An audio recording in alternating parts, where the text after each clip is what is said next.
2. I'm 80. My Amish husband left me alone on our wedding night. I learned why after he died.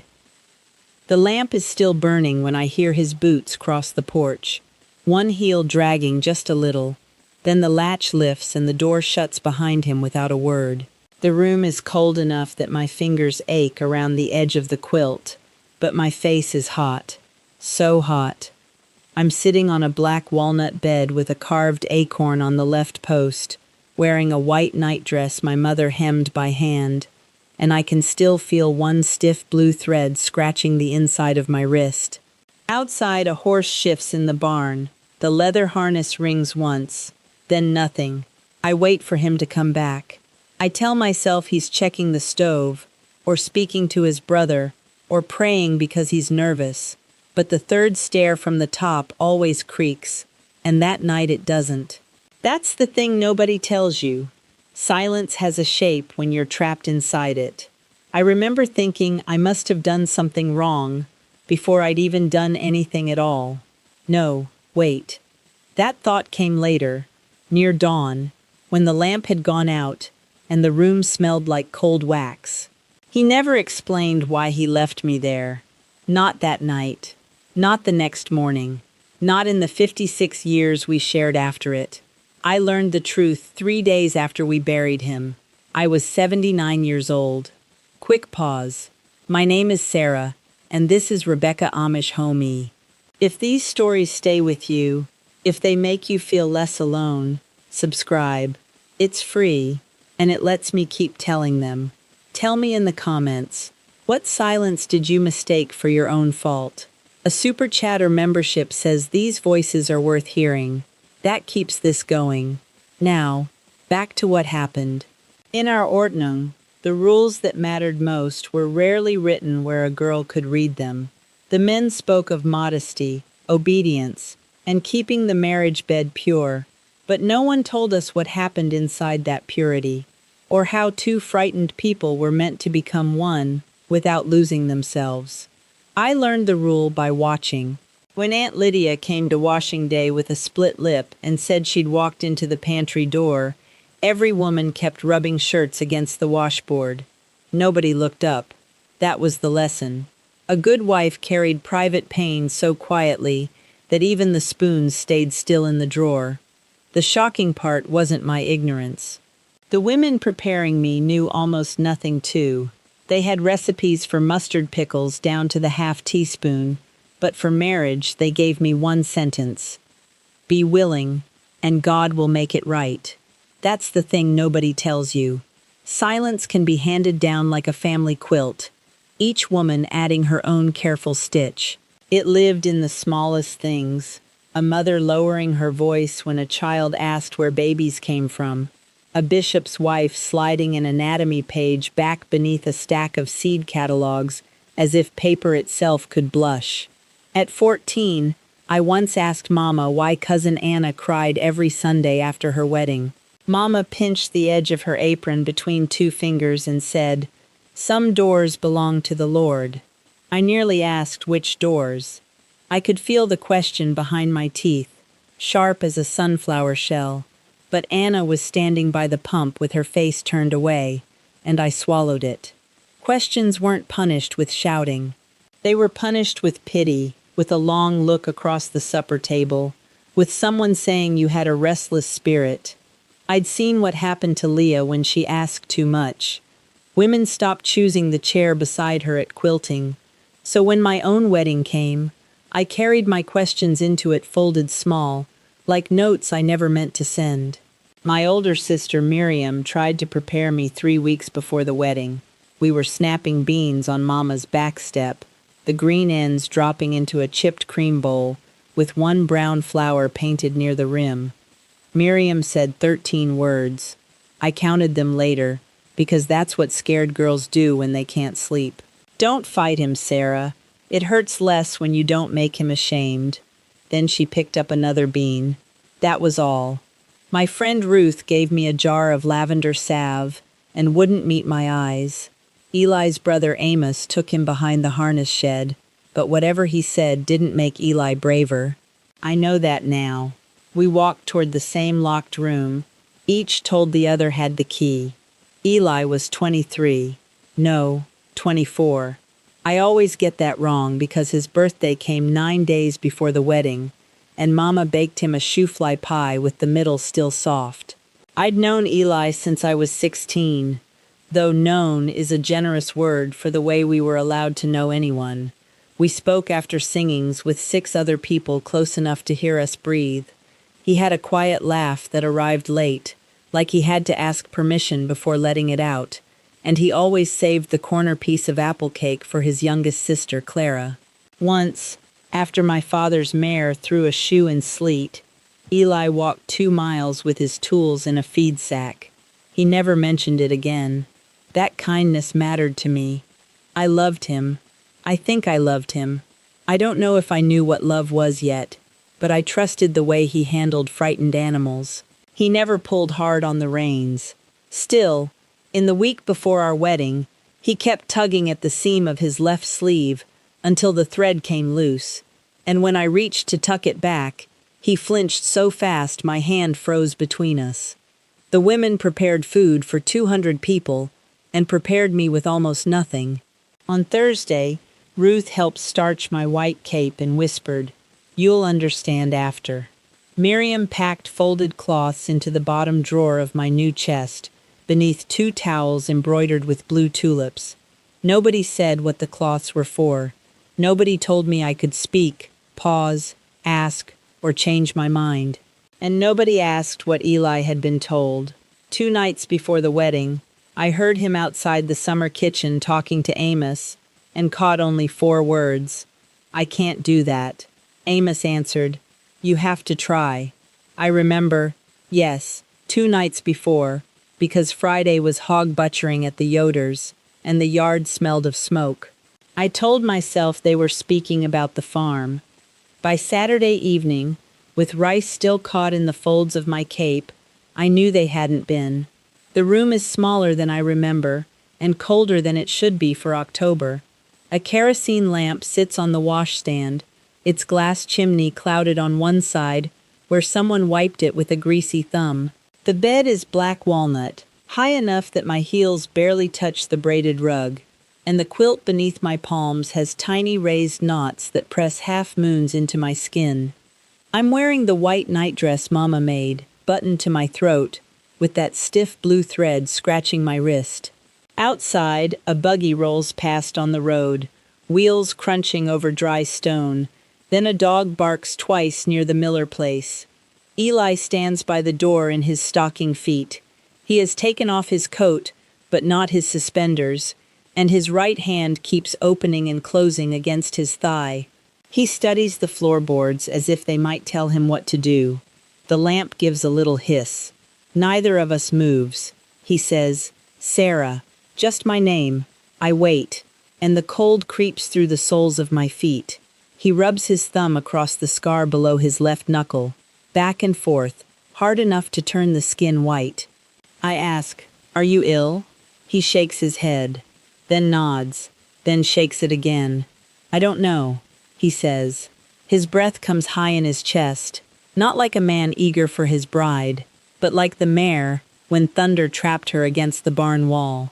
I want to go to him, and I want him to stay across the room. Both are true, that's the thing nobody tells you. Fear can wear the same coat as longing when you've never been taught the names of either one. He takes 1 step toward me. The 3rd stair outside the room should creak under Amos's weight downstairs, but the house is silent, so silent. Eli lifts his hand, then stops before touching my shoulder. "Did they tell you?" he asks. I say, "Tell me what?" His mouth opens, but no words come. He sits beside me, leaving a space wide enough for a folded blanket, and the mattress dips toward him. My body slides an inch before I catch myself. He whispers, "I'm sorry." I don't know what he's sorry for, so I say the thing I've been trained to say. "It's all right." It isn't. His hand moves toward mine. I stop breathing. His fingers touch the blue thread at my wrist, and I feel him shake. Not a small tremble. His whole arm jumps, as though something inside him has struck a bell. He pulls away so quickly his knuckles hit the bedpost. Then he stands. "I can't," he says. "Not tonight," I hear myself ask. "Is it me?" He looks at me then, really looks, and the grief in his face is so bare that for 1 second I think he might tell me everything. Instead, he reaches for his boots. He puts them on without sitting, hopping once when the heel catches, and that tiny, clumsy motion almost makes me laugh. Almost. Then the latch lifts and he's gone. The door shuts softly, worse than a slam. I sit with my hands folded until my fingers lose feeling. I count the blue tulips on the towel hanging by the basin, 6 on the left, 5 on the right, and wait for his step on the stairs. Near midnight, the lamp begins to smoke, leaving a black curl along the chimney glass. I trim the wick too short, and the flame goes out. In the dark, I pull one loose thread from the quilt, then another.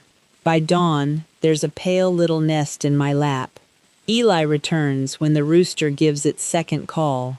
His hair is damp with fog, and there's straw stuck to one knee. He says, "I slept in the loft." I ask again, "Was it me?" He stares at the washstand and says, "No," but he doesn't tell me what it was. Neither of us understood that fear could live in the body long after the danger was gone. We didn't know a person could freeze, lose words, feel trapped by a touch that was gentle in the present, because some older touch had taught the body to expect harm. We didn't even have the language to ask whether we both wanted the same thing at the same time. The church taught that marriage made 2 people one, but it never explained that 2 people still had 2 minds, 2 histories, and 2 bodies. The next morning, Miriam found me carrying the untouched wash water downstairs. She saw the dark rings beneath my eyes and asked only, "Did you behave?" Not, "Are you safe?" Not, "Did he frighten you?" Just that. Eli wasn't trying to hurt me. That's what makes it worse. He was terrified, and I was trained to read his terror as my failure. By breakfast, I'd decided I was ugly. For years, I thought the missing piece was courage. Mine, his, some amount we could have borrowed if we prayed hard enough. What was missing was knowledge. We didn't know about boundaries. We didn't know that a body can remember what a mouth has never said. We didn't know that stopping wasn't a sin, that asking wasn't shameful, or that love without safety can still leave a bruise no one sees. Later, much later, I learned one plain sentence that would have changed that room. You can pause and still be loved. But back then, silence was built into everything. The sermons, the separate benches, the way mothers turned pages quickly, the way boys were told to master themselves and girls were told to yield. It wasn't one cruel person guarding a secret. It was a whole line of frightened people passing down an empty box and calling it wisdom. And I carried that box through 56 years of marriage, never knowing Eli had hidden something inside it. For most of those 56 years, I learned to live around the question instead of asking it. I would hear Eli's boots on the porch after dark, and my shoulders would rise before I could stop them, even on nights when he only came in to set a pail by the stove. By the time our first winter ended, I had a whole system. I kept the lamp low. I folded my nightdress on the same chair. I counted backward from 100 whenever the room felt too small. Sometimes I pictured the orchard in April, each tree white with bloom, and tried to leave my body there, while the rest of me stayed in bed. That sounds strange, I know. But you learn. I became very skilled at being present in all the ways a wife was praised for, and absent in every way that kept me whole. I thought I was the only one. Turns out that was the community's best-selling lie. At quilting, the truth moved through hands before it ever reached words. Ruth would pull her stitches too tight whenever someone mentioned wedding nights, making the cloth bunch beneath her thumb. Miriam always volunteered to refill the kettle, even when it was already full, and once I followed her into the pantry where the shelves smelled of cloves and mouse dust. I almost told her, I said Eli sometimes goes quiet. She kept her back to me and answered, "Most men do." Then she pressed both palms to the flour bin, as if steadying it. That was when I noticed the white scar across her wrist, thin as thread, and how carefully she kept her sleeve over it. Later, Ruth whispered, "You ever feel far away?" I said. "From what?" She looked at me for one long second. Nothing. And there it was. 3 women, 3 different houses, one silence, sitting down among us like a 4th chair. Miriam's story came closest to the surface during washing day in our 3rd year. Rain tapped the tin roof, and the lye soap had cracked the skin beside her thumbnail until a bead of blood showed. She told me her husband, Daniel, prayed before touching her because he believed prayer could make fear disappear. It didn't, she said. 2 words. Then she laughed once, without humor, and rinsed a shirt that was already clean. She'd tried to ask the bishop's wife whether dread could be a warning, but the answer was that marriage required humility and that peace came after obedience. When Miriam asked again, her name was placed on the prayer list for a restless spirit. Women brought her broth. Nobody brought her an answer. I wanted to take her face in my hands and say, "It happens to me too." Instead, I squeezed water from a collar until my knuckles hurt. 4 months later, Miriam stopped asking questions, and everyone said she looked settled. Years passed that way, not all of them cruel. That's important. Eli taught our sons to warm a bridle bit in their palms before placing it in a horse's mouth, and he never once raised a hand to me. On summer evenings, he peeled peaches at the table and gave me the sweetest slices from near the pit. I loved him for those things. I resented him too. Both lived in me, side by side, like 2 jars on the same shelf. When closeness frightened him, he became distant. When his distance frightened me, I became useful. I baked. I mended. I scrubbed the milk separator until my fingers smelled of tin. We built a marriage out of work, because work had rules. And sometimes, in the dark, he would say, "I'm sorry, Sarah," with no reason attached. I never asked him to finish the sentence. By then, not knowing had become one of our household chores. I find the letter 3 days after his funeral, tucked inside the cedar chest beneath his Sunday vest, and a bundle of tax receipts tied with blue yarn. The room smells of camphor and rain.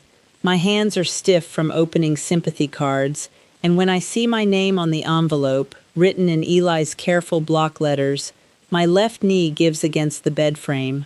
I'm 79, wearing black stockings that itch behind both knees, and I sit on the floor because I can't trust the chair. The letter begins, "Sarah, I left you because I was afraid of becoming him." I read that sentence 4 times. Then I reached the line where he tells me that, when he was 13, an older man who worked near the barns had hurt him and warned him never to speak. Eli had carried the fear into our wedding room, believing marriage might turn him into the thing he feared most. And then sorry. Give me a second. 2 weeks later, I'm in a counseling office above a pharmacy, watching rain slide down a window with a dead fly trapped between the panes. The counselor, Helen, draws 3 words on a yellow pad: fight, flight, freeze. Then she adds a 4th beneath them: fawn. My chest tightens so fast I press both hands beneath my ribs. She explains that the body can react before the mind knows why, and suddenly I see Eli standing by that walnut bed, opening and closing his right hand. I see myself counting tulips on a towel. I wasn't angry, I was just sad. Devastatingly sad. Sad for the girl on the bed who thought she was ugly. Sad for the boy in the barn who thought fear made him dangerous. Neither of us had failed. We had been 2 frightened people trying to obey a silence older than both of us. That's the thing nobody tells you. A name can open a door grief has kept shut for half a century. I grieved what happened, but more than that, I grieved what might have happened instead. I pictured Eli sitting beside me and saying, "Something happened to me, and I'm scared." I pictured myself answering, "Then we stop." 4 words. That simple. We might have slept back to back and woken as friends instead of strangers measuring each other's shame. I tried to explain this to a woman at the senior center who asked why we hadn't just talked. She meant well. She was stirring powdered creamer into coffee with a red plastic stick, and I watched the white swirl vanish while I searched for words. How do you explain a world where language itself has fences? The community had taught me belonging, but it had not taught me ownership of my own body. The outside world had the words, but not always the patience to understand why I hadn't used them sooner. I stood between those 2 worlds with Eli's letter folded in my purse, belonging fully to neither. Still, there are gifts I won't lie about. I miss the sound of horses at dawn, the soft thud of hooves in packed earth before the sun clears the sycamores. I miss bread from a wood oven, the bottom crust dark and bitter in one corner, because Mama always turned the pan too late. I miss winter Saturdays, too, when sleigh bells came faint through fresh snow, and every window held a square of gold. And I miss my grandmother's hands when she prayed, her thumbs bent from years of milking, one nail split straight down the middle. Those things are mine, too. The harm doesn't erase them, and the beauty doesn't excuse the harm. I am homesick for a place that hurt me. There, I said it. Our community gave me steadiness, skill, and a deep care for the small living things that depend on us. It also gave me silence dressed up as holiness. Beauty and harm can live in the same house. I know because I did. Now I choose differently in small ways. I ask before I hug my granddaughter. I tell her the names of things without lowering my voice. I keep Eli's letter in a plain brown envelope, not hidden beneath Sunday clothes, and when one of my daughters asks about him, I tell the truth with kindness. He wasn't a bad man. He was a hurt man who spent his whole life trying not to pass the hurt on, and sometimes his silence hurt me anyway. Both are true. Saying that aloud has softened something in me without changing the facts. I still cover my head when I bake bread, because the cloth keeps flour from my hair, and because, some mornings, it feels like home. I don't need to burn every bridge to admit where it led, and I won't call the river safe just because the bridge was beautiful. That's the thing nobody tells you. Tenderness doesn't require pretending.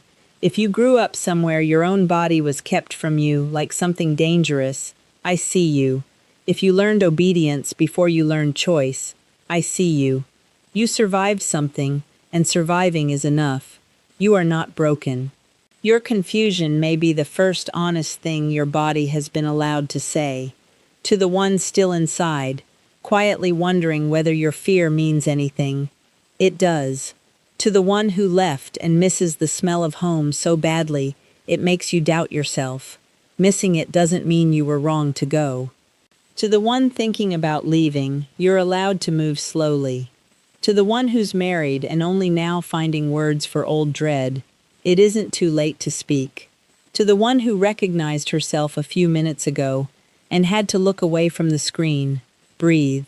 You don't have to solve your whole life tonight. Wherever you are in this, I see you, and you are not alone. Leave me a comment. Tell me what you felt listening to this, or tell me the moment you realized silence had been making choices for you. There's so much more I haven't said yet. I'm just getting started.